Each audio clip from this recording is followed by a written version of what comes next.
Hi, hello. Thank you for coming. Am I audible? And is my screen visible?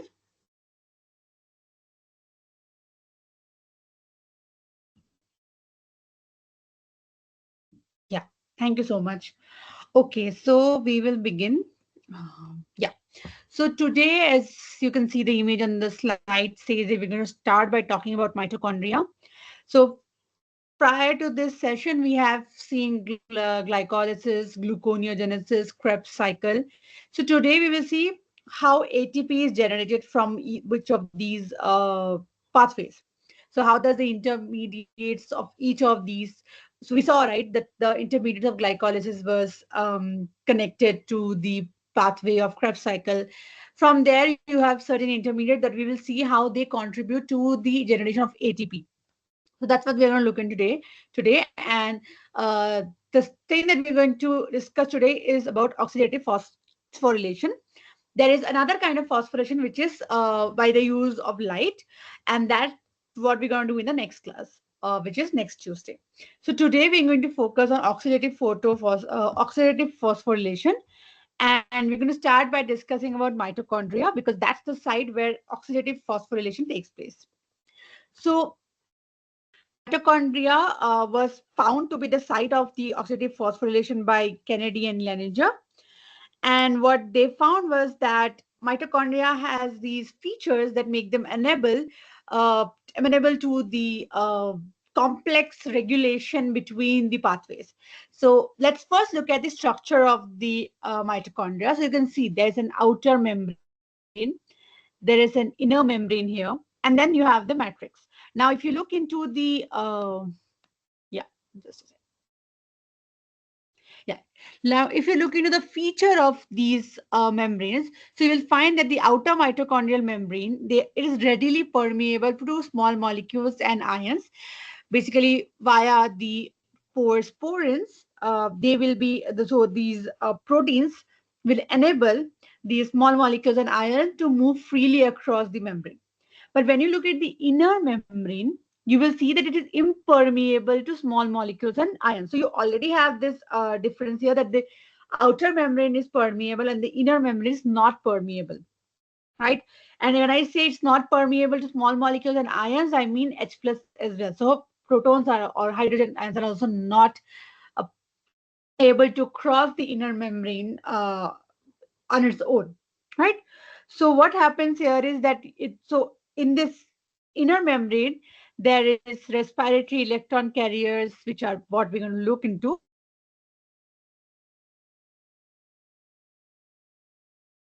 That also something we're going to look into, and other membrane transporters. Okay, so this inner membrane has all of these, but none of these are permeable. Like none of these can cross it.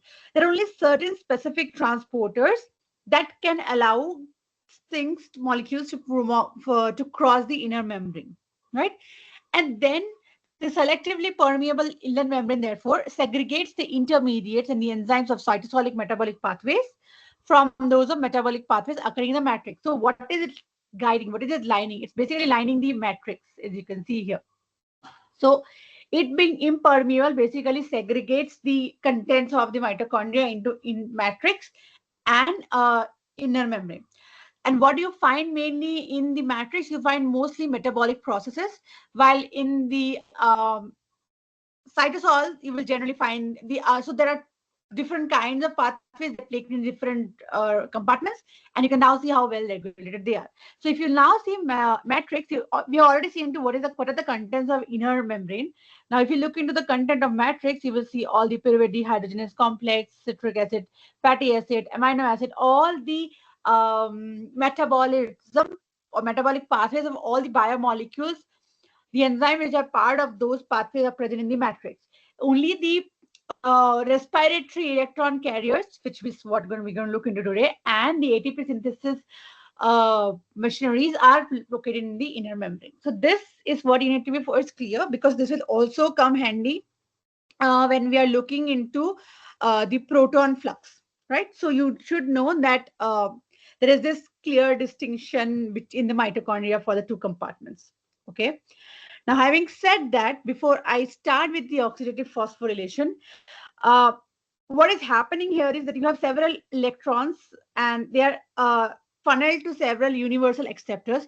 So some of the acceptors that you will keep encountering recurrently in this topic are NADs, FADs or FMNs, then ubiquinone. We will see all of these. These are all part of these spiritic carriers. Then you will have cytochromes, and you will all have iron sulfur proteins, or the FES proteins. So FES proteins, cytochromes, ubiquinone, FAD or FMN, flavoproteins, and NADs. So these are the major membrane bound carriers that will help, like they will be the ones, they will carry the electrons.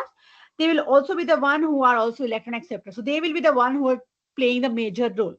Now, I'm talking about transfer of electrons. Why am I talking of transfer of electrons? Because it's basically there is a reduction and an oxidation reaction that is taking place, oxidative phosphorylation. So you have an oxidative step there.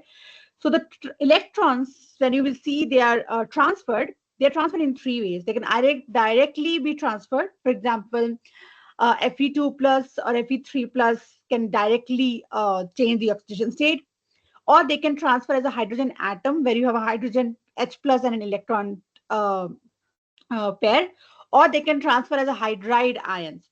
So there are three different ways how you will see the electrons getting transferred, and all of these are prevalent in all these steps that we will keep seeing in a while. Right. Now, before I start talking about what exactly and which step does what, so these are the components of the mitochondrial electron transfer chain. These names you would have definitely seen. So what you need to remember is there are four complexes with their prosthetic groups that take part in the electron transfer chain, or ETC henceforth.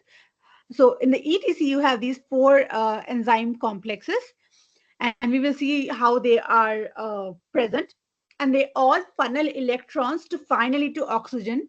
And the oxygen is the ultimate electron acceptor here, right? And then at the end, we will have complex 5, which is basically ATP synthase.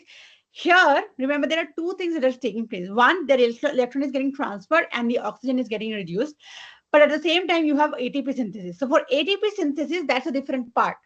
The first part in oxidative phosphorylation is the transfer of electrons, and the second part is ATP synthesis, and they both are coupled. And we will see all of these in a while. So don't get confused with all the words. I'm just trying to enlist all the terms that you will keep hearing today. Right. So the first enzyme complex, or the first complex that is part of ETC, is NAD dehydrogenase, NADH dehydrogenase.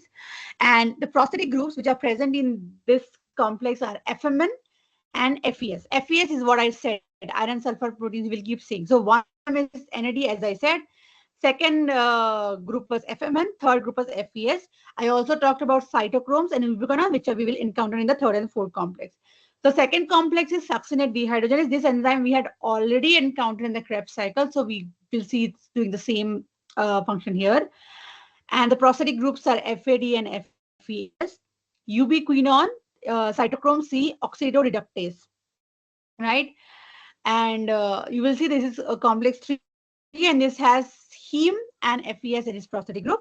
And the fourth complex, which actually gives the electrons to oxygen, is the cytochrome oxidase, which has heme and copper as its prosthetic group.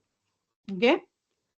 So broadly, if you look into the oxidative phosphorylation, this is how they are arranged. So this is complex 1, this is complex 2, this is complex 3, and this is complex 4. Now, between complex 1 and 2 and 3 and 4, you will see that you have a Q. This Q is ubiquinone. So basically, you can see this image. The first thing that comes to your mind is that in ETC, the first and the second complex donate electrons to Q. And then the remaining steps are from ubiquinone to cytochrome C and or cytochrome complex, and then from cytochrome complex to cytochrome C, and then finally to, as we have just seen, it will go to oxygen to become water, right? So the first two are involved in contributing to ubiquinone, right? And you also see this proton flux. So you have 4 hydrogen being pumped out, 4 hydrogen being pumped out here, and 2 hydrogen being pumped out here. We will see what's happening. So let's go to the first one and try to understand it a bit more in detail. Now, the first complex is NADH dehydrogenase. Here is the name. Or if you want to remember the other name, that actually tells you what exactly is happening in the step. It's a NADH ubiquinone oxidoreductase. The name, as I told you last time also, the name basically tells us what's exactly happening or what is the reaction that is being facilitated by the enzyme. So here you have NADH ubiquinone. These are the two substrates, and the enzyme is doing oxidoreductase. It is basically taking part in a redox reaction. So you can see here NADH is getting oxidized. So if it is getting oxidized here, the electrons that are being transferred to Q is via these processes here. So what happens here is there are two simultaneous and obligately coupled.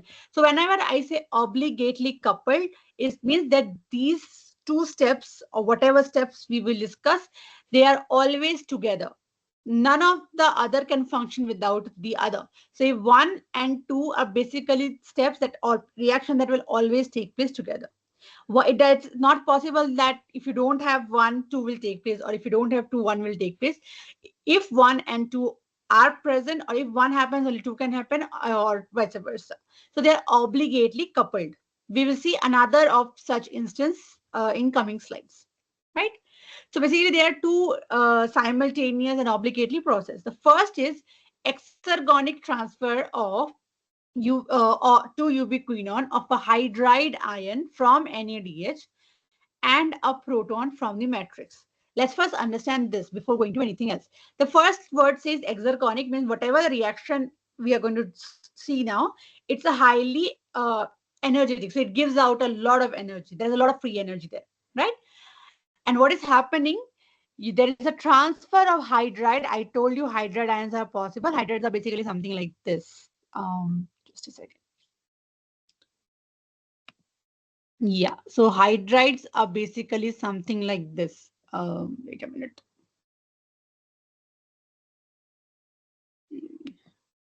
I hope you can see that. So these are two electrons here. Oh, this one and this one.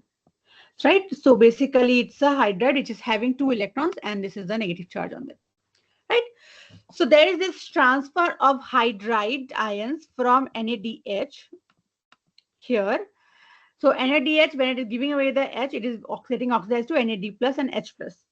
And this hydride ions is then transferred to ubiquinone, which is Q. Accepting the hydrogen or hydride ion, it becomes ubiquinol or QH2. And along with this, there is one H plus, one proton from the matrix. So this H plus is utilized here. Okay, so this H plus is taken here and utilized here. So electrons are also going, and you have a hydride ion here. This is exergonic, and this is something that will take place on its own because it has very high free energy chain. Now, what is a coupled process? What is the obligate coupled?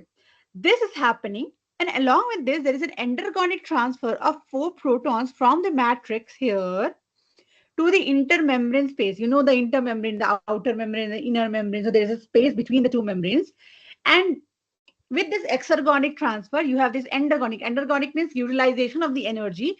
So it utilizes the energy here and pushes out 4 protons from the matrix where, so what the matrix is basically where these, how do I say, complex is present. So you have, this is a matrix arm, okay? This is matrix, this is the membrane, and then this is the outer membrane, and this is the intermembrane space. So what happens here is 4 protons are pushed out from this region matrix to the intermembrane space.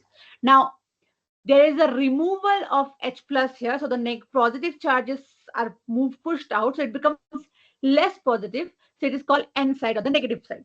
Less positive N side. So this is the positive side, P side.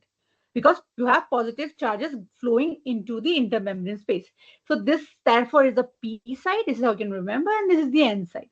So protons are pushed from the N side to the P side, and this is an endergonic transfer, right? Now, overall, in this step, if you have to write the equation of what exactly is taking place.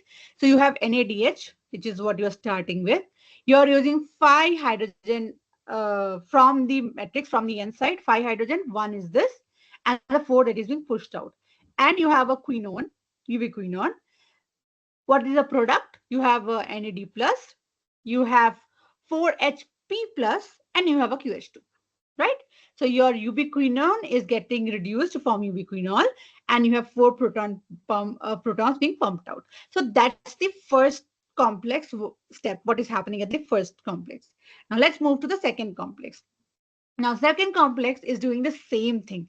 It is transferring electron from succinate to ubiquinone. And how is it doing? If you go back two steps before, you will see that the electrons which are taken or which are driving the reduction of ubiquinone is from this step. And you know this step we have already encountered in the Krebs cycle. Succinate to fumarate reduction, succinate to fumarate change you have already seen in the citric acid cycle. So that cycle, this enzyme is using the electrons here, again the same way, to transfer to ubiquinone. See, you can see here, you have ubiquinone, which makes the ubiquinol, and this here are showing you the flow of electrons. And you will see there is no such proton pump which is in function here. So you don't have a proton pump functioning here. This electron transfer, which is from succinate to fumarate, succinate to fumarate change is happening. The electrons are moving via the complex to ubiquinol, is a very rapid step. And what are they moving? What is the, so here what I didn't say here was that the electrons are carried from these electron carriers. So you have FMN, FES, N2, and then finally you have electron acceptor here is QH or Q. So here the electron acceptors are all these FES centers, right? So FES means iron sulfur centers, and all these iron sulfur proteins are basically what is taking the hydrogen electrons from the previous electron acceptor and passing on to the next. The ultimate electron acceptor here also is Q or ubiquinone. And ubiquinone, when it accepts the electrons, it becomes ubiquinol, right? So on the slides here, you will see that it is so the complex name is succinate dehydrogenase, or that is the enzyme that we are talking about here. And it, you can see here, it has two transmembrane units. So you have the green and the blue are the two subunits which are transmembrane. Then you have the cytoplasmic extensions which contain the orange and the purple. So these are the cytoplasmic. Remember, we are talking about cytoplasm on the N side. If I go back here, this is N side. So this is the cytoplasm. So you have the purple and the or golden color here. And this is the periplasm, or this is the P side. So the intermembrane side. So you have the P side is here, right? And what you see is that they have a transmembrane domain, and most of its domain is in the matrix or towards the cytoplasm. Okay. And all these distances are they're very close to each other, all the FES protein, and that's because they are so close to each other, the electron transfer is very rapid and it's a very quick step. Okay. All right. Now, these two are not the only way how ubiquinone can have or can receive the electrons. There are other substrates for mitochondrial dehydrogenases. So mitochondrial dehydrogenase, if you see, this was NADH dehydrogenase, this one is succinate dehydrogenase. Similar kind of dehydrogenases are also present, and they too pass electron into the respiratory chain at the level of ubiquinone. They also pass through the ubiquinone. So they can be ATFQ oxidoreductase, that can be glycerol 3 phosphate dehydrogenase, which is basically from glycerol 3 phosphate. So you will see that there are many other components. So this ETFQ is from fatty acid oxidation. So fatty acid oxidation or glycerol 3 phosphate also can contribute electrons to ubiquinone. So that's not the only way. This is called shuttling. There are many other if you look into the notes, if you look into Leninger book, you will see that there are many other shuttles that is possible. And it just goes on to say that, as I have mentioned previously, there are several metabolites that contribute to one single pathway. Okay. Yes. So so the ubiquinone production step is basically contributed in several ways. But if you're talking about the ETC, then primarily the complex one is NADH dehydrogenase and succinate dehydrogenase. Now moving to complex 3, which is here. This complex, that's what we are talking about here now. So in this complex, this couples, again, you can see coupling. So it will couple the transfer of electrons from ubiquinol. Remember, we now have ubiquinol because after your ubiquinol has received the electrons, it has ubiquinol, it has become ubiquinol. And now further step, it will be from the ubiquinol, the transfer of electrons. So your complex 3 basically transfers electrons from the ubiquinol to cytochrome C at the end. Now, cytochrome C is not a standalone thing.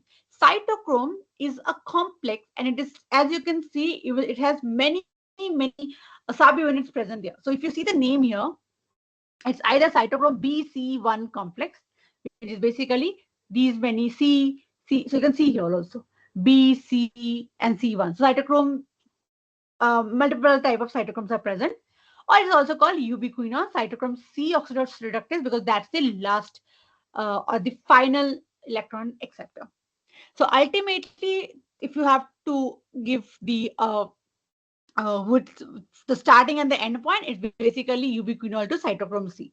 And there is a vectorial transport of protons again from the matrix to the intermembrane space. What is vectorial? Vectorial is anything with a direction, and the direction here is from N side to P side. So directional. So you have a vectorial transport of protons from the matrix here to the intermembrane space. Again, if you look into the overall equation of Q cycle, again, let me tell you the Q cycle here. So the Q cycle here is basically talking about how this QH2, as we will see in a while, how this QH2, while this transfer, you have a QH2 to Q formation. So basically your ubiquinol is becoming ubiquinon again, so losing the electrons. And that process of losing electron and giving it to the terminal electron acceptor is Q cycle. Now what happens ultimately here is you have a QH2 here, you have cytochrome C1, which is oxidized, and you have two protons which is being used, and ultimately you get back ubiquinon. You have the reduced cytochrome C and 4 HP. What is HP? HP is the 4 protons that have been pumped out into the P side. So N side is basically the matrix side, as we have already established Y, and P side here is basically the intermembrane space or the positive side, right? Now here on this image, what is exactly happening? So this is a Q cycle. So the path of electrons is shown here in the blue color, as we have seen the previous slide also. Now you see here what's happening. So on the P side, this P side, two molecules of QH2 are oxidized to Q. So QH2 is oxidized to Q. This is near the P side, okay? And while this is happening, there is a release of proton into the P side. So this, while it is getting, like when it is losing, when it is oxidized, it's basically losing the two protons here, right? And overall, because one QH2 is losing 2H plus, overall there is 4 protons that is being moved out. Now, each QH2 donates 1 electron to cytochrome C. So this is happening, and while this is happening, the electrons are moving towards cytochrome C, and 1 electron to cytochrome B. So there is a movement from here to here. So there are 1 electron is moving here, 1 electron is moving there, right? And this is what is moving here is basically again contributing to the formation of a hydride. Like basically hydride ion is being contributed.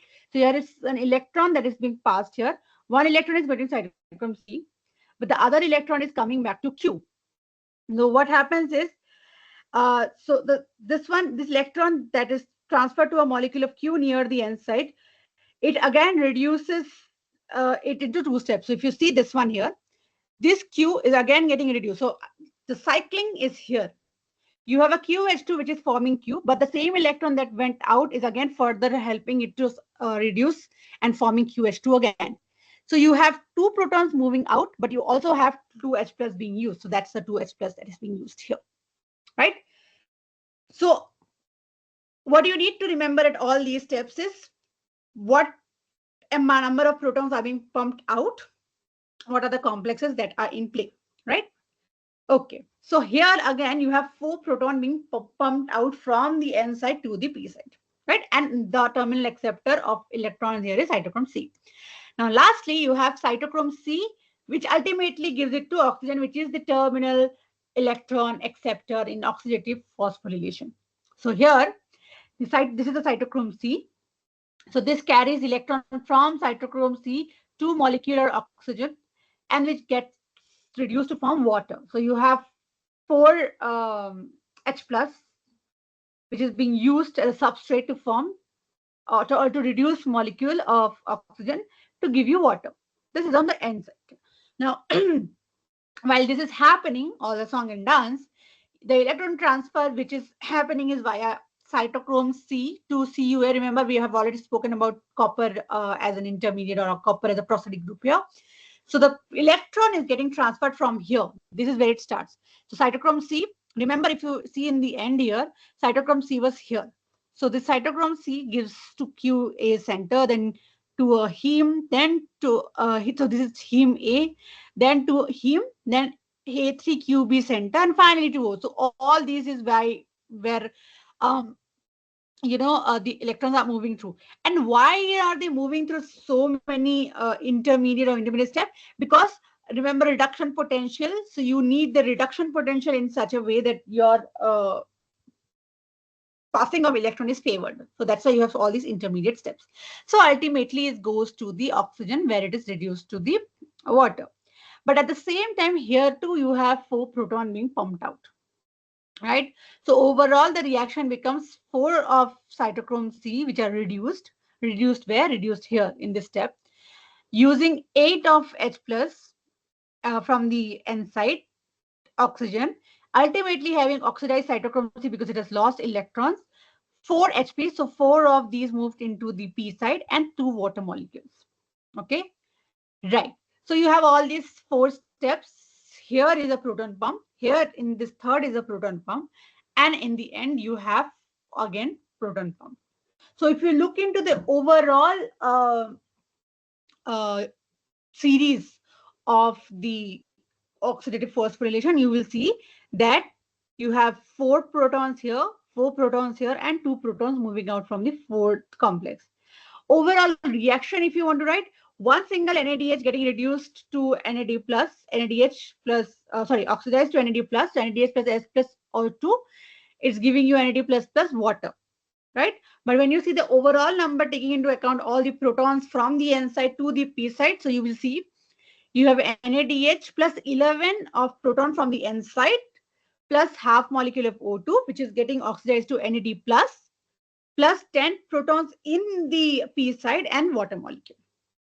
Right, this thing you need to remember how many protons ultimately is being pumped out. This difference of the protons is important because this is what will drive the ATP synthesis, and I'm sure you know about this already, but just to highlight, this proton difference, the number of protons on the N side and the number of protons on the P side is what will determine the gradient, and this gradient drives the ATP synthesis, right? And overall, and why should this happen? Why is this favored? Because if you look into the overall free energy chain, you will see that it is more than 220 kilojoule per mole. And we will see the derivation also in a while, right? And you have so much energy that, so basically, this is what ideal condition for this reaction is.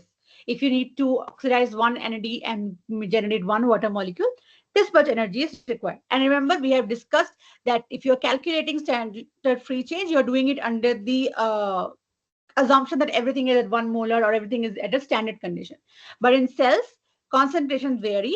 And when it's been looked into experimentally, that the concentration varies as such that you have more than minus 220 kilojoule per mole. So you have more energy which is generated, and much of these is what is making use of the endergonic exchange. So you have more energy. The energy is being used to pump out proteins out of the matrix. So ultimately, you have 10 protons being pumped out, and the overall energy is for one of these 220 kilojoule. But in cells, you will have more than minus 220 kilojoule per mole, right? So this is what I was telling you. Now, what happens exactly here? What is the thing that is taking place here? Now, this electrochemical energy. This concept is not difficult to understand. It's just that you need to remember key terms here. So this is called proton motive force, as it's highlighted here. Now, this is an electrochemical energy, and this is inherent in the difference in proton concentration and the separation of charges across the inner mitochondrial membrane. What is exactly I am talking about? So electrochemical, there's a chemical component. Where is the chemical energy coming from? So this chemical potential energy is due to the difference in the concentration of the chemical, but chemical H plus in the two regions separated by membrane. What are the two sides? N side on the matrix and P side in the intermembrane space. So you have a chemical difference because H plus is what is moving in and out. And then you have an electrical difference that results from the separation of charge, because when a proton moves across the membrane without a counter ion, the charge is getting separated. You can see here very well. You have H plus and OH minus that is also contributing to the charge, and you have H plus which is being moved out, so chemical species that is moving out. So electrochemical gradient, right? So this is called the protein motive force. So once again, you have the inner mitochondrial membrane which separates two compartments of different H plus. So you have different H plus concentration here, and because you have different H plus concentration, this results in differences in the chemical concentration, which in other terms is basically the pH, because H plus concentration determines the pH of the solution. So your H plus concentration across the two sides or across the membranes are different. So there's a pH gradient and there's a charge distribution. So this here, if you see how you calculate the change for static-free change, you will see that there's a component of charge and there's a component of electrical gradient or chemical concentration gradient. So you have both the chemical concentration and charge distribution that makes up the free energy change, right? Okay. So what happened, or how to conclude this, how to make a chain of these thoughts? You have all these ETC steps taking place. What is ultimately happening? What is ultimate uh, result here is one, water. So your oxygen is getting reduced to form water, and you have this electrochemical gradient that has formed. So this is the two things that you should remember. Now, what is the electrochemical gradient doing? So this electrochemical gradient is basically a model which is used to explain ATP synthesis. Now, this model is called chemi-osmotic, right? Chemi-osmotic means it's basically used to describe enzymatic reactions that involve simultaneously a chemical reaction that we will see in a while and a transport process. That is also what we will see in a while, how we're doing when there is generation of ATP. Now, if we have so far looked till here, 1, 2, 3, 4, we look into this, but mitochondrial membrane extends here as well. And if you go a few distance ahead, you will see this complex here. This is ATP synthase. And this, whatever song and dance is happening here, this is what will lead to the formation of ATP. So this is what is shown here. You have chemical potential because of the change in pH, and you have electrical potential because of the negativity, greater negative side inside. Both of these contribute to ATP synthesis, which is driven by proton motive force. Okay, so the proton motive force drives the ATP synthesis. How? Because the protons, remember the protons are in excessive number in the intermembrane space because 10 of them have been pushed out. So these protons then passively move back into the matrix to a proton pore which has to be present, otherwise it will not go. So it passively moves. Passively means it doesn't require active intake because it's already following the gradient, but it is via a proton pore. And what is the proton pore? Where is the proton pore? The proton pore is here. Remember, we told you have when across the inner membrane, any molecule has to pass, it has to have a specific protein or specific transporter. Here, this F naught is the pore via which H plus is entering. And that doesn't require energy or doesn't require too much of work to do because it's already against the or following the concentration gradient. Now, while this is happening, while H plus is moving, what is happening? You have the ADP and an inorganic phosphate being converted to ATP. So your ATP is forming concomitantly when your H plus is moving inside. So NH plus from P side to NH plus in N side, While this is happening, there's a coupling of ADP plus PI to forming ATP. And that's how you have your ATP generation, right? So this is the chemi-osmotic model. Now, what is the chemi and what is the osmotic here? Chemical process here, transport process here. So chemi and osmotic. So that's chemi-osmotic model for ATP synthesis, right? So this is what you need to remember when we are talking about chemi-osmotic model of ATP synthesis. Now, what's happening here? You can also how do we know the series of all these complexes? I'm pretty sure you would have read that there are experiments done using inhibitors, experiment done using isolated components to check for these reactions, right? So when you put an isolated mitochondria or suspend in a buffer, which contains ADP, inorganic phosphate, and an oxidizable substrate. Oxidizable substrate for what? Because if it gets oxidized, then it's something else that gets reduced. What is getting reduced? Oxygen, because that is getting consumed here, right? So if you keep a mitochondria isolated and suspended in buffer and add ADP, PI, which is what these two things are, and you have to give an oxidizable substrate, for example, succinate, then what it sure short sees your substrate getting oxidized, which is succinate giving you fumarate.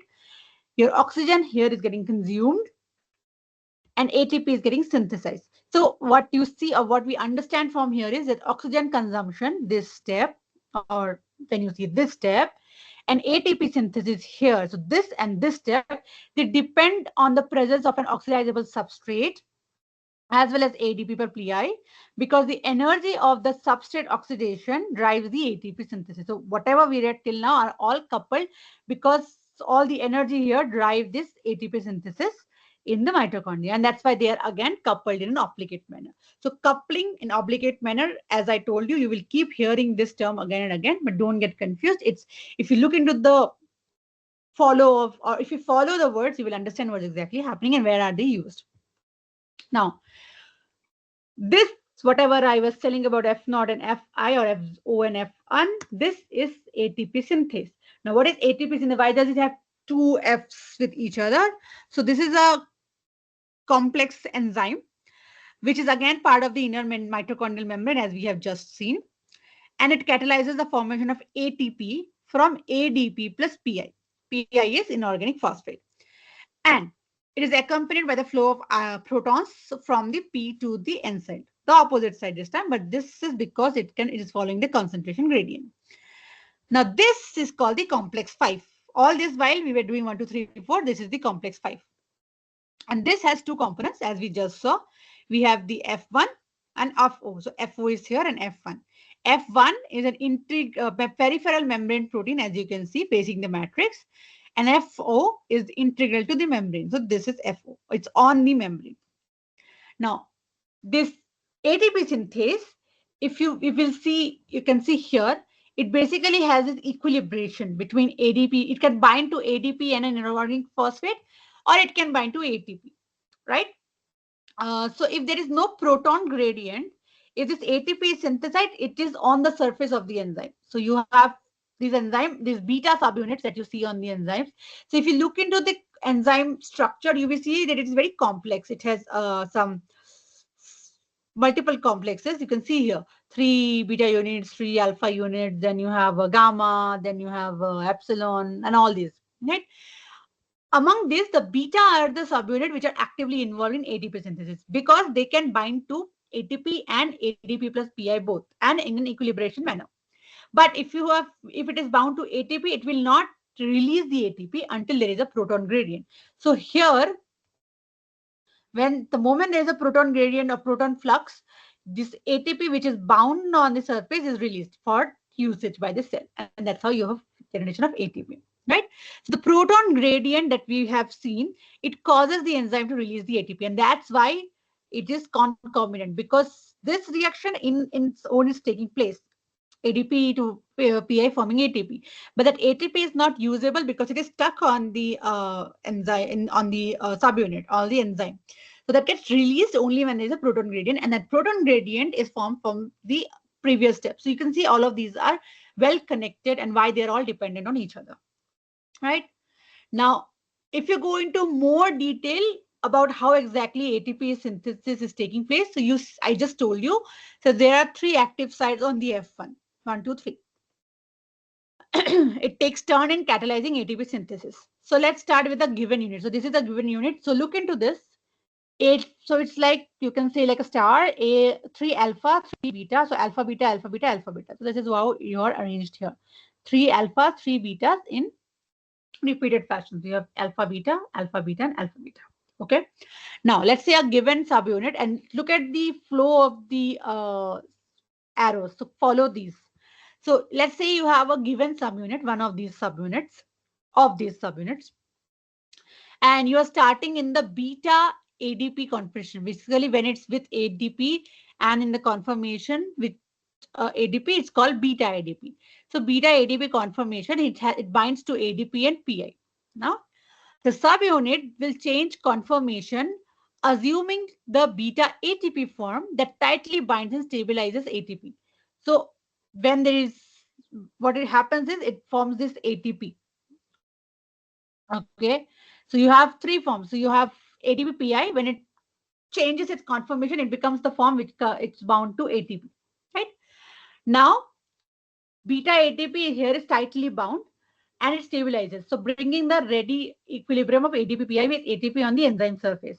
Then the subunit changes to beta empty conformation, which has a very low for affinity for ATP, and the newly synthesis ATP, which is if it turns.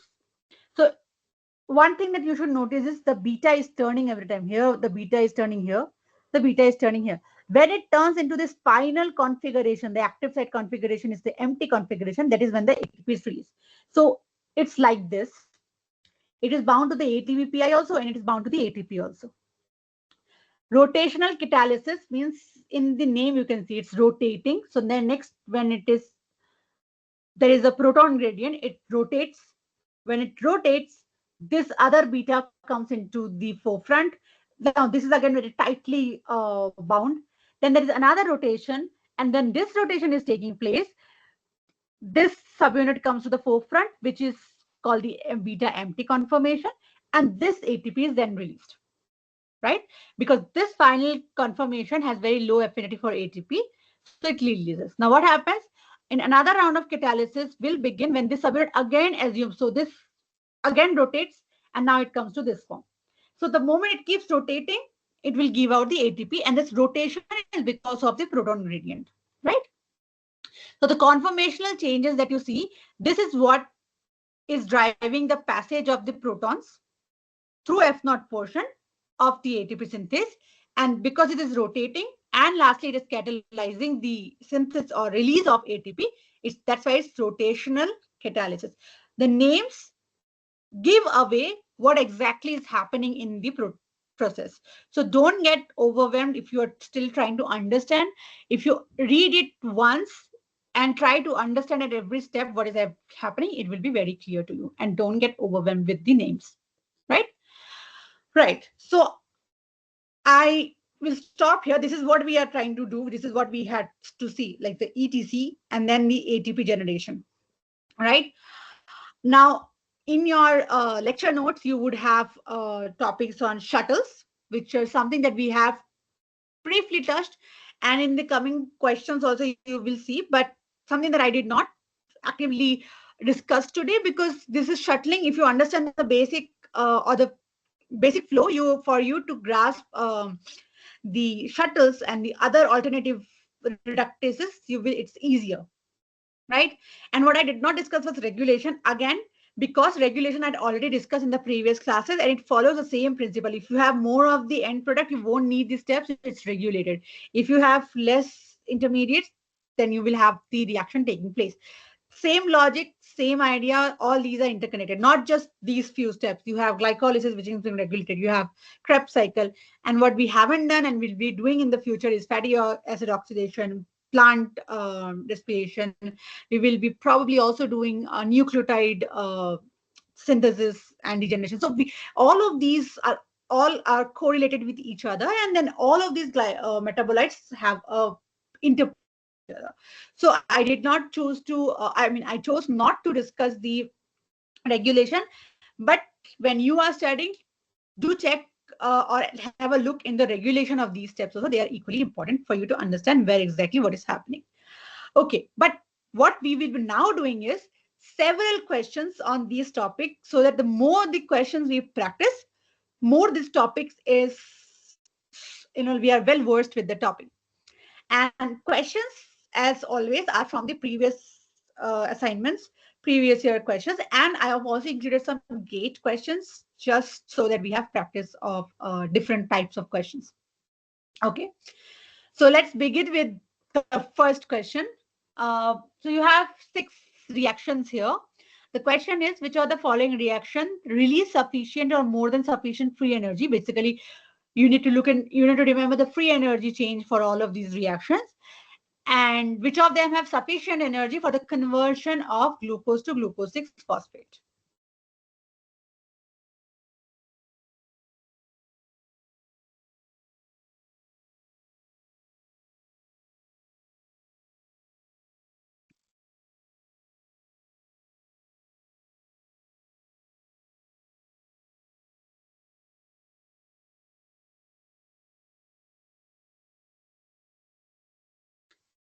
C and F.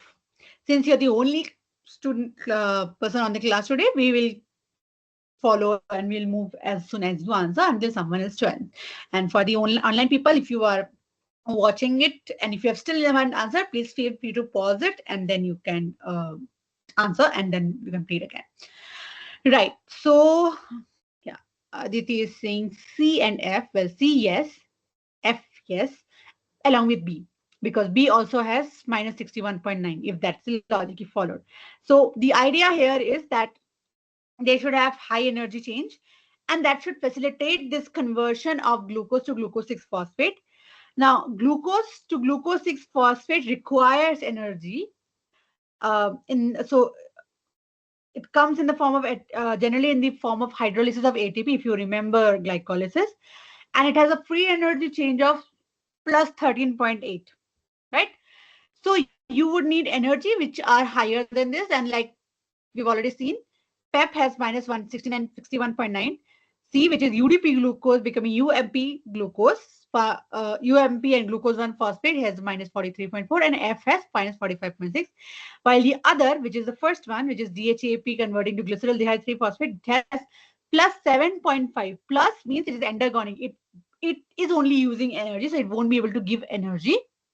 D is again plus 16.3, so it also requires energy, and the malate to fumarate also is slightly endergonic, as you can see, so it won't give sufficient energy. So for it to give sufficient energy, it should be negative, right? Good job. Okay, now there are certain statements here. You can read and let me know which ones are incorrect, and then we'll discuss.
D. Okay, is that your only answer?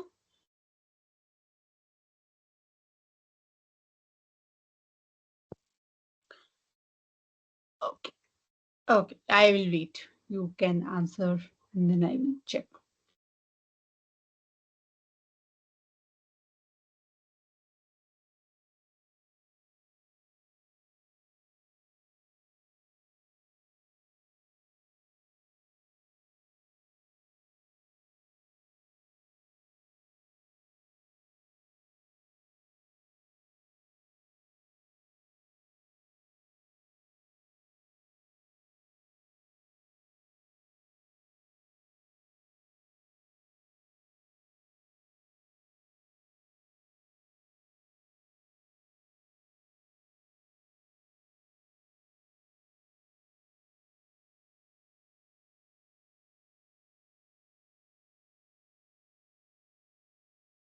Okay, so maybe I'll give the answers and then you can check if you were correct. Okay, so let's go to the first one here. So the first one here, so basically we are to answer the incorrect questions here or incorrect statements here. The first one is lipid soluble ubiquinone acts as an electron carrier in all cell membrane. So what is the issue here? Why is it incorrect? Because it says it's present in all cell membrane. Yes, it is a lipid soluble ubiquinone. Yes, it carries electron. Yes, but it is not in all cell membrane. It is found mainly in the inner mitochondrial membrane. That too, not for every cell membrane, right? So mostly in eukaryotes, you will see that it is present in the inner mitochondrial membrane. For prokaryotes, when we see the ETC or how their respiratory change is happening, we'll see that they have different quinones. So they don't necessarily rely on ubiquinone. Okay, right. Second one is porphyrin rings are responsible for the absorption spectrum of cytochrome. That's correct. When you look into the cytochrome structure, you will see that they contain heme group, and that heme group is with a porphyrin ring, right? The next one says cysteine residues are important to form coordinate bonds with Fe ions or the iron of the heme. That's incorrect because in heme containing proteins, for example, cytochromes, as we have seen earlier as well. So in heme containing proteins, the iron is actually coordinated with histidine and methionine. So you don't have cysteine. Okay, so where do you see cysteine then? You see them in the iron sulfur proteins, FES. Okay, next one is 2Fe, 2S centers involve 2Fe coordinated with 4 sulfur. You will see here. One Fe is with 4 sulfur, one Fe is with 4 sulfur. So fourth 4 sulfur atom. And lastly, Riesk iron sulfur proteins contain Fe ion by 2 cysteine or coordinated with 2 cysteine. Well, if you look into the structure of this protein, FES protein, you will see that it is not coordinated with cysteine, but rather it is coordinated with histidine. That's why it's a different variation of the FES protein. So Riesk iron sulfur proteins are with histidine and not cysteine. That's why it's an incorrect statement. Okay, let's go to the next question. So this is kind of a question that you generally get in net or gate kind of papers where you have a set of observations and then you have your deductions to make. So yeah, please look into the question first and then we can discuss the answers.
So while you are looking into the question, let me just read it and tell you what exactly is happening. So the question is, cells were cultured and split into 3 groups, each supplied with cultures rich in biomolecules, vitamins, and nutrients. However, the test groups A and B contain different composition of plant secondary metabolite. After a 24-hour incubation period, the cells were allowed to recover before being harvested for LCMS analysis to quantify the components of ETC and then the ratio of cellular metabolites within the matrix compared to the cytosol. So the graph here is basically the result of all these experiments done. So you have the concentration of ubiquinol. Remember, where is ubiquinol? You find ubiquinol in the ETC, malate, fumarate, oxaloacetate. All are part of Krebs cycle and then are also connected to ETC, right? So you have the concentration of all of these. You have control. You have culture A, you have culture B, you have culture C. So 3 cultures that you're testing for. Now, what you see is there is an altered concentration of each of these components in each of these separate groups. So look into this and then you deduce your answers from the statements given.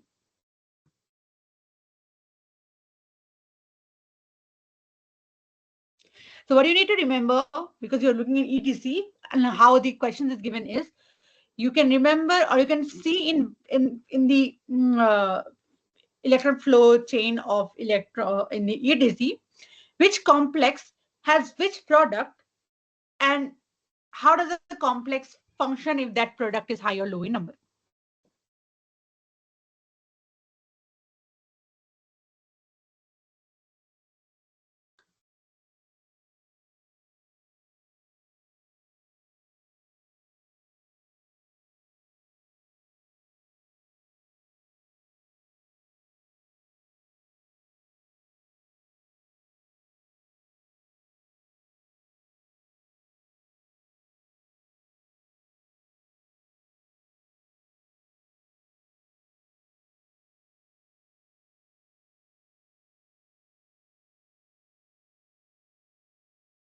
Aditi, am I audible? Are you attempting the question? I mean, is it visible? Huh, okay, okay. Sure. Take your time and answer. I was just checking that. Is it visible? Yeah, please do take your time and answer. Look into the statements and then look into your profile on the left for each graph and then think if it's correct or incorrect. And if it's very difficult and if you think it's not possible, no worries. I will give the solution in another 1 or 2 minutes.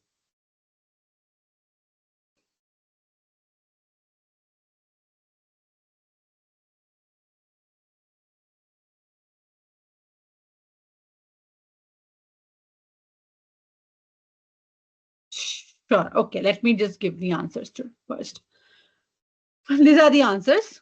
Okay. Before we go and delve into the answer, like I said, what you should do in such kind of question is you first look into the control groups or you first look into the different groups and make your own set of conclusions. So if you look into control group here, the concentration of ubiquinol or malate or fumarate and oxaloacetate seem to be higher.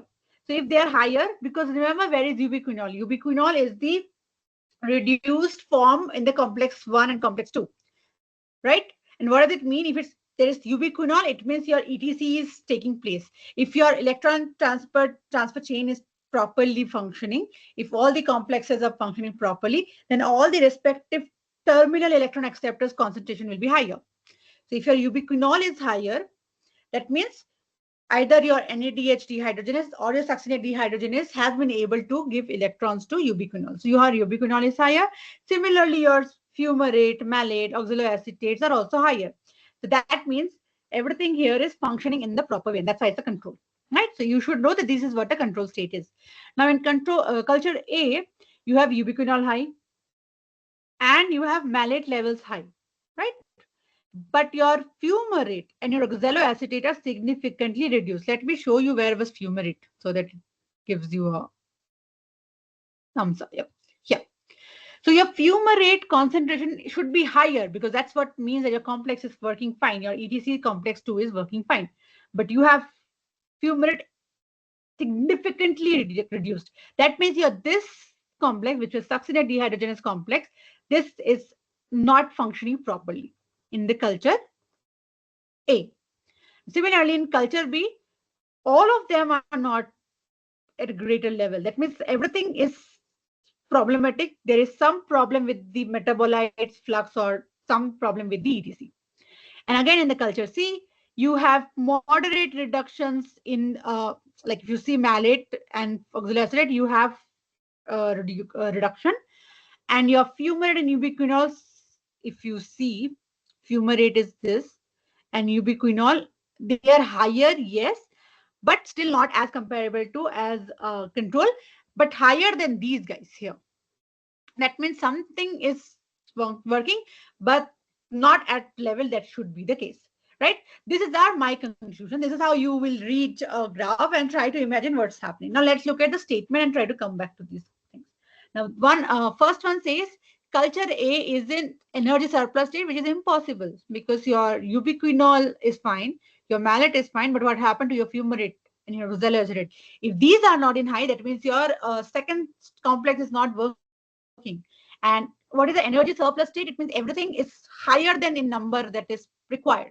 So whatever, how do I say, energy you require in the cell, it is higher than that. So you have excessive free energy. That's surplus energy state. But it's not the case because you don't have fumarate here. You can see the concentration of fumarate is very, very low, which means that even the ubiquinol is high. That means your TCA first or ETC first step is working fine. Your fumarate concentration is very late, which means your Krebs cycle or the citric acid cycle is not functioning properly, right? So that is not, it cannot be an energy surplus state, because if that is not functioning properly, you don't have NADH and FADH generation, right? Right. Next one says cytosolic concentration of NAD plus will be higher in culture B and culture C. So cytosolic NAD plus, um, so because culture B and culture C show lower ubiquinol levels, lower ubiquinol. So let me go back here. It makes sense if you look into this here. Right. So if you have higher ubiquinol, that means more of these. So you have uh, more of NAD plus forming, right? But if you have less of ubiquinol, then it shows there is a reduced NADH oxidation at complex 1, right? And because there is a reduction in complex 1 at that step, this will lead to accumulation of NAD plus in the cytosol due to impaired mitochondrial NADH consumption. Where are we talking about cytosol? Cytosol is here, right? So your NAD plus is not being used up the way it should be. So your NAD is getting, how do I say? It is getting accumulated, right? So that's why when the statement, sorry, where did it go? Yeah. So it says the NAD plus concentration in culture B and culture C, which has less concentration of ubiquinol. That means things are not functioning the way they should. It is correct, right? Next one says culture A contains inhibitor of complex 2, which is fine because complex 2 means less of ubiquinol. And culture A has a, sorry, I have missed it out. Yeah, culture A basically you can see has more of ubiquinol and mole of malate, and then fumarate and oxaloacetate are very less, right? And Curtis complex 2, complex 2 means fumarate, succinate to fumarate. And since you have less of fumarate, it means it can have a complex 2 inhibitor, right? Next is glycolysis is inhibited in culture B. So yes, your data shows low level of ubiquinol, low level of malate, but it doesn't directly tell us about glycolysis. It could be because of several steps. It doesn't necessarily mean that glycolysis is inhibited. There could be several downstream steps that are not correctly functioning. So you cannot pinpoint and say that glycolysis is inhibited. So that's why it's an incorrect statement. Next one, the flow of electrons is reduced in culture B. So if you see ubiquinol level, which is a telltale, what do you say, chemical species that says that electron is getting transferred, because ubiquinol is a reduced form of ubiquinone. Ubiquinone having oxygen, electrons will be ubiquinol. And in culture B, your ubiquinol level is too less. That means the flow of electrons is reduced. And lastly, proton pumping may have been impeded in culture C, and that's because you see in reduction in malate and oxaloacetate, so this one and this one, but your ubiquinol is maintained. So this suggests that electron flow is there because that's why your ubiquinol is getting formed, but your proton pumping may be impaired, because of which the other metabolites are getting reduced, right? Did that whole explanation make sense? Or did you get confused?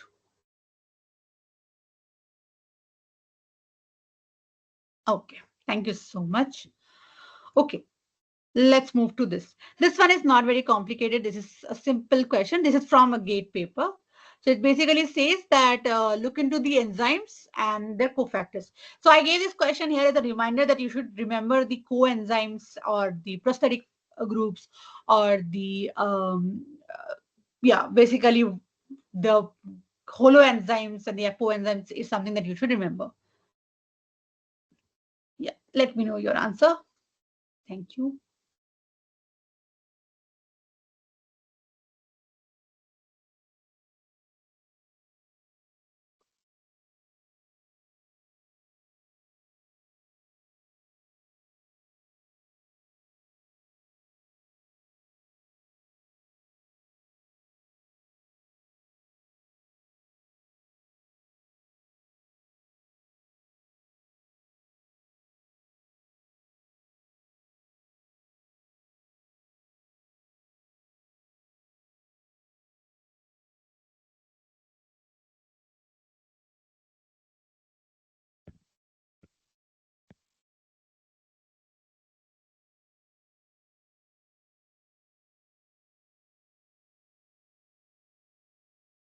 B. Perfect. So your pyruvate P carboxylase enzyme is with 4, which is TPP, thymine pyrophosphate.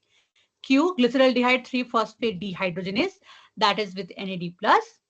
Pyruvate carboxylase is with biocytin, and glucose 6-phosphate dehydrogenase is with NAD+. Right? So you generally have seen, we haven't discussed pentose phosphate pathway. This enzyme comes in role, has a role in that pathway. But yeah, otherwise it was correct. So great job. Okay, next. So cysteine residues, as we know, are required to coordinate with the iron ions in several complexes of the ETC, all the FES and everything else we have seen. Now, out of these structures here, if you have a mutation from cysteine to serine, what will like which of these will get affected? That means if the iron was binding to cysteine and you change it to serine, that means there will be an effect. So you need to basically answer which of these have an iron which is coordinating with cysteine.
C.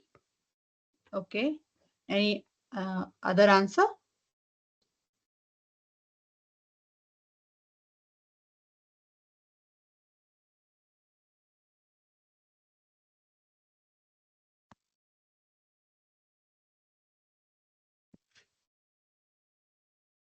C and F. Okay.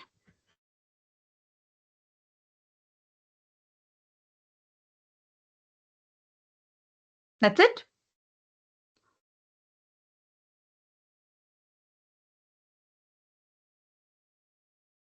Okay. So let me give the answers first. CF, that's correct.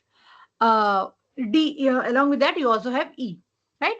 So heme A and heme B. So these two structures are not affected by a conversion to serine. So if your cysteine is getting converted to serine, they are not affected because heme A, uh, it is a complex 4, it's part of complex 4, which is basically cytochrome C oxidase, and it basically doesn't have FES clusters. If you don't have FES cluster, you don't worry about this. What did we say? What does cytochrome C has, or cytochrome has? Porphyrin ring. So basically they have the porphyrin ring, right? So that's why your first, second doesn't have. Now what happened to cytochrome C?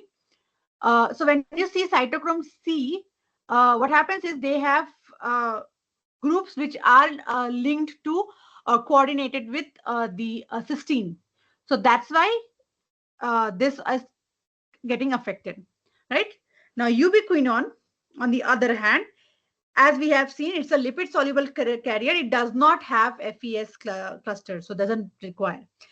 While NADH dehydrogenase and succinate dehydrogenase, which are complex 1 and complex 2, both of them have FES clusters, and those FES clusters are bound by the cysteine. So if your cysteine is converted to serine in these two proteins, or in these two protein complexes, then you definitely have issue here, right? Okay. All right. Next. Okay. Now, again, out of these given options, you have to select the incorrect options.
Yeah. So A and D. Okay. Okay. Let's look at the answers. Okay. So you are incorrect. We are looking at the incorrect answers here, or statements here, and A, B, C, and E, all of them are incorrect in different ways. And the first one here says that you have also said correctly. The electrons from PCA cycle and oxidation of fatty acids enter ETC at the NADH ubiquinone oxidative step. Now, this is the complex 1. Now, PCA electrons entering at step 1 makes sense. That's exactly what we were doing. But when you have fatty acid oxidation that we will see, it basically produces FADH2. And when you have FADH2, it bypasses complex 1 and enters via complex 2. So that's why it is not at NADH dehydrogenase, but rather at succinate dehydrogenase if you are talking about oxidation of fatty acids. That's why it's incorrect. Second one says complex 1 consists of flavoproteins, correct, FMN, FAD, all of these, but it says it reduces NADH. It can't reduce NADH, right? It can oxidize NADH to NAD, and that is what we'll see. That is the reaction that takes place. So that's why it's incorrect. Look clearly when you are looking into the answers here. The third one, it's correct, but what I said is incorrect is because it's actually FAD. So FADH and FAD are two different complex. Like there is a difference between them. Yes, I do agree. When they accept electron, it becomes FADH. Yes, but this you can consider yes and no both. You maybe yes will also work, saying that it's correct. That also works. I just wanted to highlight here that this is the correct. Structurally, complex 2 has FAD, right? And the fifth one, which is also saying 2Fe, 2S center of the complex 4 is crucial for oxidizing cytochrome C, right? Now in complex 4, there is no 2Fe, 2SS center, because if you remember, when we were looking into the structure of complex 4, we had CuA, hemes, and A3. Those were the center, and there was no FES center, right? So this is also incorrect. Now for the second or the fourth option, which says if you inhibit the complex 2, this reduces the number of protons pumped by the Q cycle from 4 to 2. Let's see what's happening there. Now, complex 2, if you remember, it does not pump proton. 442 are the protons that are pumped. 4 from complex 1, 4 from complex 3, and 2 from complex 4. So complex 2 doesn't actually pump proton, right? But what it does is it donates the electron to ubiquinol or ubiquinon to become ubiquinol. And complex 3 then pumps 4 proton per ubiquinol oxidation in the Q cycle. That's what's happening when ubiquinol is passing it on to cytochrome C. So it directly does not function in proton pumping. But if you inhibit the protons, or if you inhibit the complex 2, that means there are lesser number of ubiquinol which will be formed, and that's why there will be a decrease in the proton pumping from 4 to 2, because you have from the first cycle, but you won't have the contribution to the ubiquinol from the second complex. So the number of ubiquinol will go down. Yeah, clear?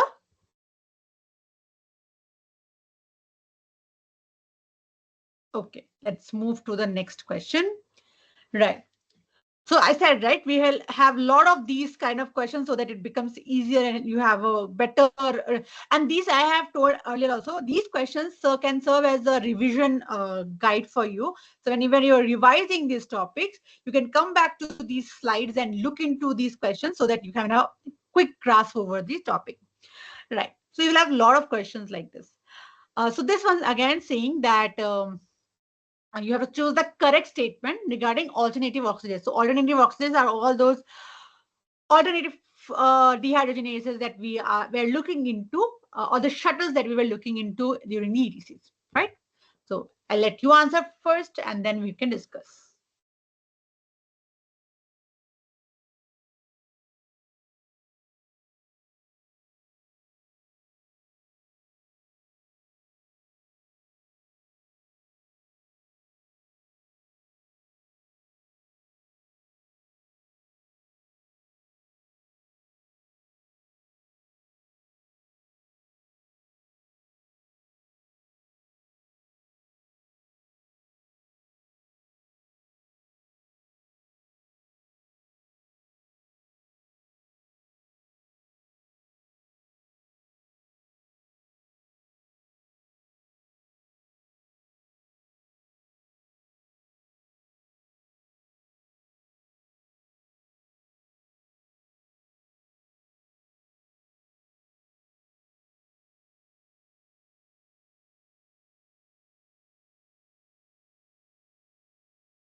BCD. Fantastic. That's the correct answer. Good job. Right. So let's look into the correct ones first. The question says we have to give the correct answers. So the first or the second statement here is alternative QH2, alternative ubiquinol, ubiquinol oxidase bypasses 3 and complex 4 and mediates the reduction of oxygen, which is correct. That's what they are meant to do. They are providing alternative oxidases are providing alternative pathways for electron flow, and they can bypass 3 and complex 4, and then they can directly transfer the electron from ubiquinol to oxygen directly. You don't have to do all those via cytochrome C and those steps. So that's correct. And next, C, again, alternative QH2 oxidase or alternative oxidase is resistant to cyanide. So you will see that complex 4, which is our cytochrome C, uh, this is actually inhibited by cyanide. So in terms of that, your alternative oxidases are resistant to cyanide, few of them. And you will generally find them in fungus and plants. And lastly, here, operation of the alternative oxidase generate heats. So since these bypass proton pumping, as in the complex 3 and 4, so they do not contribute to ATP synthesis, and rather they have energy or heat generation or release of heat, because they are not contributing to ATP synthesis, right? Now, what about this incorrect? Why are these incorrect statements? So NADH, first one is incorrect because it says that NADH is anaplerotically generated by light independent reactions. So what is anaplerotic reaction? These are basically those reactions that make use of the intermediates of Krebs cycle. So the intermediates of Krebs cycle or TCA cycle, they are replenished by the anaplerotic pathways. Now it says that the statement here says that NADH is generated by light independent reaction in plant. So what they are referring to is Kelvin cycle, and we will see when we do it in the next class that it does not generate NADH, it rather consumes ATP and NADPH. Right? NADH is mostly all the steps, all the pathways that we have discussed so far, but not these plant-related reactions. The next statement said alternative QH2 oxidase accepts electron from NADH and FADH and directly reduces oxygen. So alternative oxidase, which is what is written here as AOX, it does not accept electron directly from NADH or FADH. What it does is instead receives electron from ubiquinol, and so ubiquinol is directly giving the electrons to oxygen, and it bypasses the 3 and the 4, but not the QH2. QH2 is still happening via complex 1 and complex 2. That's why you don't have direct transfer from NADH and FADH. And last one says ubiquinol is redundant in alternative oxidase mediated electron transfer. Ubiquinol is required in the transfer as it's accepts electron from QH2.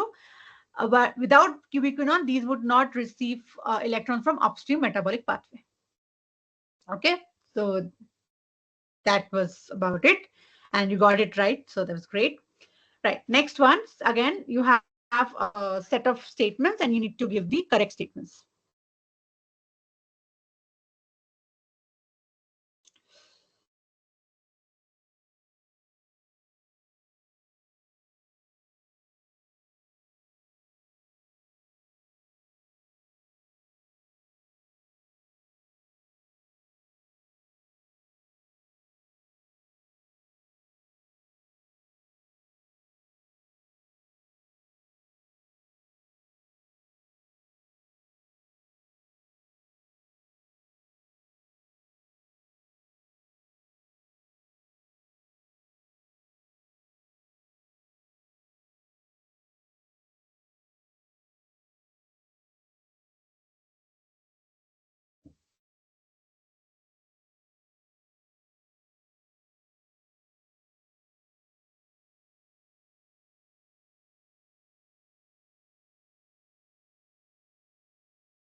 A and E.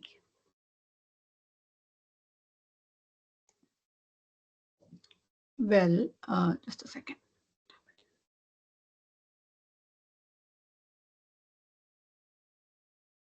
Right. So it's ACE. Well, let's look at the correct one first. So inner in mitochondrial membrane is impermeable protons. We have already established the fact in the very first slide. Now, C says proton pump during ATP synthesis increases electronegativity in the intermembrane space. There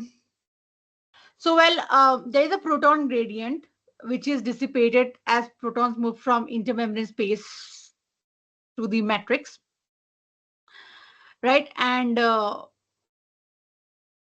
so your what it was, okay, maybe I think I got it wrong here because it says electronegativity in the intermembrane space, and electronegativity is basically when you have reduction in the negative charge, and as we have seen in this image, let me show it first. So the electronegativity is increasing in the matrix. So yes, I am sorry, this one is a incorrect statement. So C is also incorrect. Yeah, I'm so sorry about that. But yes, as you have seen that proton is fluxed from the matrix to the intermembrane space. So your matrix negativity is increasing, right? And lastly, you have inhibition of ATP synthase will halt ETC. We know that because we have already established that they are obligately coupled. So A and E are correct. Now, why are your B, C we have already established. Why are they incorrect? B and D. So your B1 says proton require F1 channel to enter the matrix for ATP synthesis. Incorrect, because we have established it's not the F1 channel, it is the F0 or F0 subunit, or that channel which is where the protons move from. I will show that image once again so that it becomes clearer. F0 channel is used to move, right? So that's why it's incorrect. And the second one says alkaline pH of the matrix aids proton flow through F1 channel. Again, it's not F1 channel, it is F0 by which it moves. Okay, cool. So you got that right as well. Great going. Okay, next set of statements. So you have different kind of statements which basically talks about if you are using something to inhibit a particular step, how does it look? So you can take your time, answer, and then we can look into the answer together.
So basically, yeah, so you are supposed to tell me the incorrect statements from here, and these statements are in relation to, of course, ATP synthesis and etc. And we have several inhibitors which are what is being discussed here. So you can see valdenomycin, oligomycin, cyanide, and thermogenin. And what we are trying to establish here is which one of these is incorrect. So do you have a statement for that? You have C and A.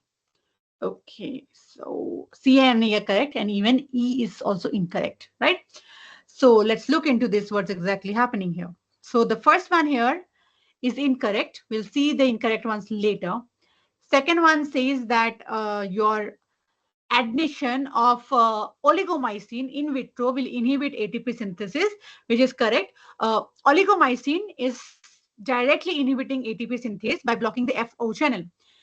The name FO, O or not, O is from the oligomycin. Okay, oligomycin sensitive. So FO proton channel preventing proton flow. So that's correct. If there is no F naught, there is no proton gradient, no ATP synthesis. That's correct. C will uh, in a while we'll see why. And last one, D is F1 subunit of the ATP synthase can work independently of FO in vitro. This is correct, and it has been seen that they can function independently, and they can function at something called F1 ATPase. So they can function independently as well. Now coming to the incorrect statements. So the first one says valinomycin treatment of varenicline inhibit electron transport by dissipating the proton gradient. Dissipating is basically disrupting it, but it's incorrect because it is a potassium ionophore, not a protonophore. It basically affects the the potassium ion concentration and not proton concentration. So it doesn't have effect on the protons, um, that pi proton gradient, right? Next one says cyanide increases oxygen consumption in vitro. We have just seen it doesn't work like that. We saw cyanide inhibits complex 4, and if you inhibit any of the complex, it doesn't uh, leads to oxygen consumption. Oxygen consumption is basically you are using up oxygen in the form of, when we look into the ETC, we know it forms what? We are reducing the oxygen. And lastly, thermogenin, which says that thermogenin mediated ATP hydrolysis produces heat in hibernating mammals for non-shivering thermogenesis. So thermogenin is not hydrolyzing ATP. Instead, it allows protons to bypass ATP synthase and flow back into the matrix. So what it's actually doing is it's dissipating the proton gradient as heat. So this process generates heat without any ATP. So there is no ATP hydrolysis involved in thermogenin. So that's what you need to check. So it does all these heat generation, but without the usage of ATP. Yeah. All right. Okay, let's have some numerical. So this is, I think, the first of the 2 or 3 numericals that we have here. Right. So you have a standard reduction potential for NAD plus to NADH and O2 and H2O. So you have one glucose entering the glycolytic pathway. With respect to NADH, which is when then NADH is forming, if you have one glucose entering the glycolytic pathway, you need to calculate the free energy change at the end of ETC. So basically take glucose all the way from glycolysis to acetyl coenzyme shuttle to TCA and then to ETC. Check how many NADH is produced. Calculate the standard free energy for one reaction, one of the NADH reaction, and then just multiply with the total number of NADH produced. Very easy, but you need to know the first one, the NADH free energy. And then you need to know the total number of NADH generated.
Yeah, no problem. I was thinking of anyway prompting it. All right.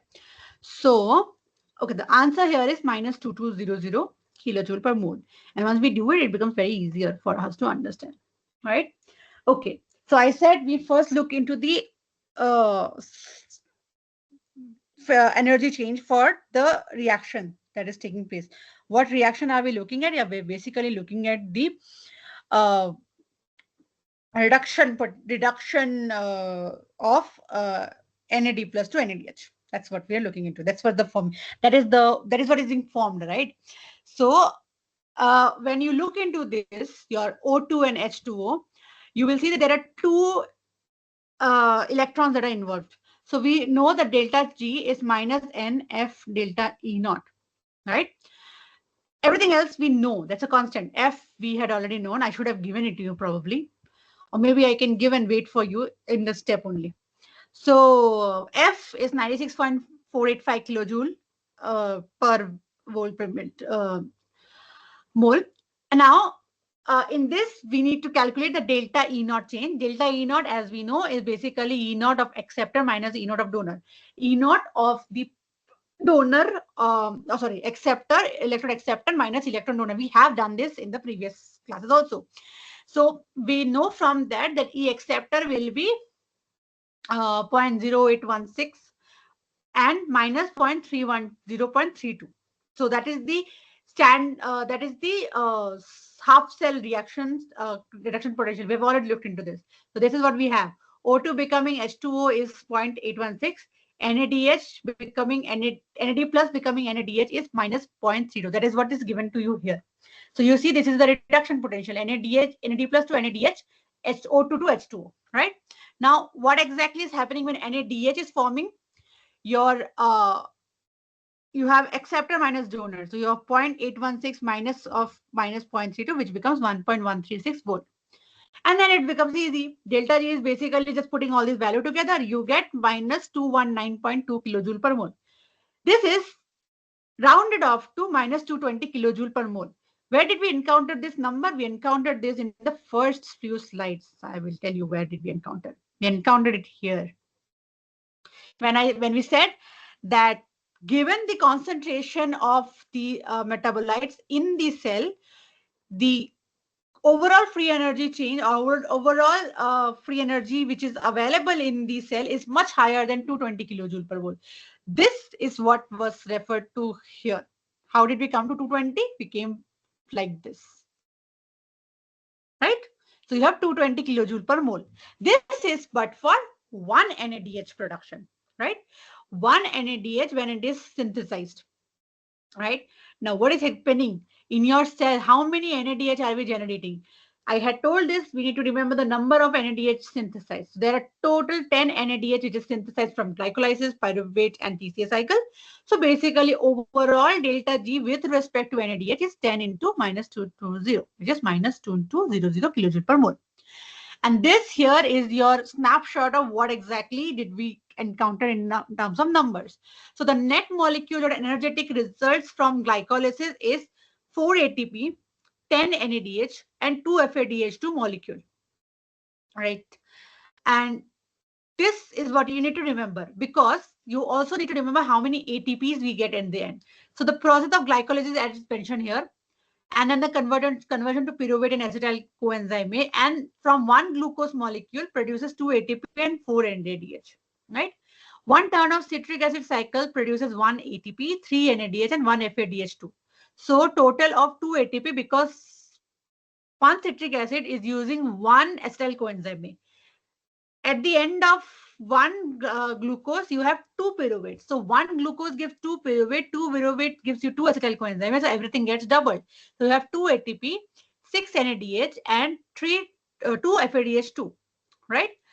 And this, when you overall add up this and this all together, so if you add this up, you have 2 ATP from here, the 2 ATP from here, 4 ATP. When you look at the final ETC concentration, 6 NADH from here and 4 from the first step, which is 10 NADH, and 2 FADH from here, which is 2 FADH2. Now, one molecule of NADH gives you 3 ATP. one molecule of FADH2 gives 2 ATP. So 4 ATP plus 10 into 3, 30 ATP plus 2 into 2, 4 ATP. So overall, you have 38 ATP. This is what I was telling you when we were doing in the first class, that we need to remember how many of each of these metabolites are finally forming and how many final molecules of ATP you can have from one glucose molecule. So one glucose molecule, 38 ATP. Following this equation, the question was only about the free energy change with respect to the formation of NADH. Right? Did that make sense?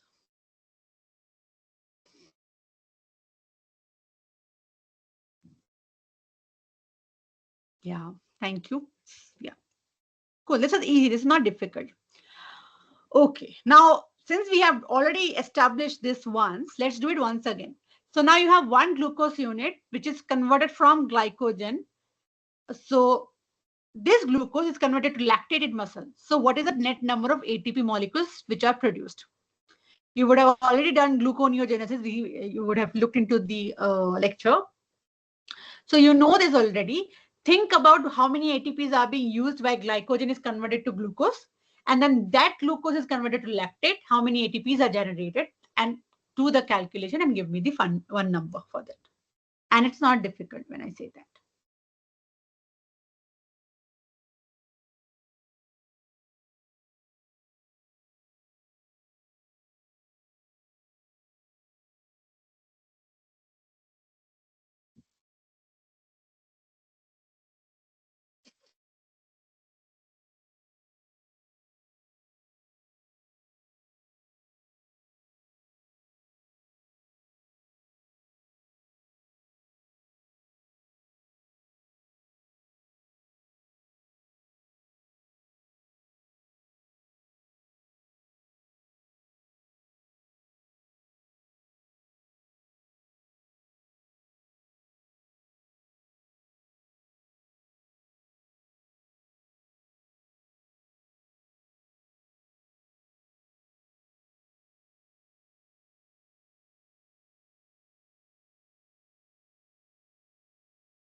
So the Q is the first step is glycogen is breaking down to form glucose. So you have a step which is from glycogenolysis, right? And try to remember if there is any use of ATP there, right? If not, then you need to remember how is that related to lactate formation.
Two. Okay, let's look into this. So the answer is 3. And I will show you, and then let's see if you have any doubt, let me know. Okay, so the question says one glucose unit from glycogen. So first of all, glycogen is breaking down to give you one glucose. Now, when that happens, when glycogen is broken down via glycogenolysis, it is broken down to glucose 1-phosphate. That glucose 1-phosphate is converted to glucose 6-phosphate without consuming any ATP. right? So this basically, if you remember in glycolysis, where you have the glucose 6 phosphate, there is a substrate level phosphorylation. There is a ATP usage there, not substrate level phosphorylation, but ATP usage there. But here you don't have any ATP use. So that one thing it should be clear. Next, now you have glucose 6 phosphate. This needs to form to glucose. This needs to form lactate in the methyl, right? So glucose 6 phosphates converts to fructose 6 phosphate. Fructose converts to fructose 1,6 phosphate. Fructose 1,6 phosphate follows all the dance and all the steps till it reaches pyruvate, and then pyruvate reaches to lactate. Now, which steps of the glycolysis here, or which step further from here takes place ATP, makes use of ATP? So your fructose 6 phosphate to fructose 1,6 phosphate, as we know, uses ATP. So you have one ATP being used in this step, right? Which is by phosphofructokinase. So one ATP is here. There is no ATP in this question from glycogen to glucose. Now, when your glucose 6 phosphate gives you pyruvate, you have at that step you have two ATP generation. So there are four ATP which is generated at that step when you have pyruvate generation. Remember the payoff cycle, and then overall when you have in lactate you will have four ATP, but one of them being consumed in the previous step, so you have three ATP. Yeah. Did you miss out the, or did you find where you had lost out the one ATP? If you had added the ATP in the first step, then just that's not correct. There's no ATP generation in that step. Yeah. Any doubt?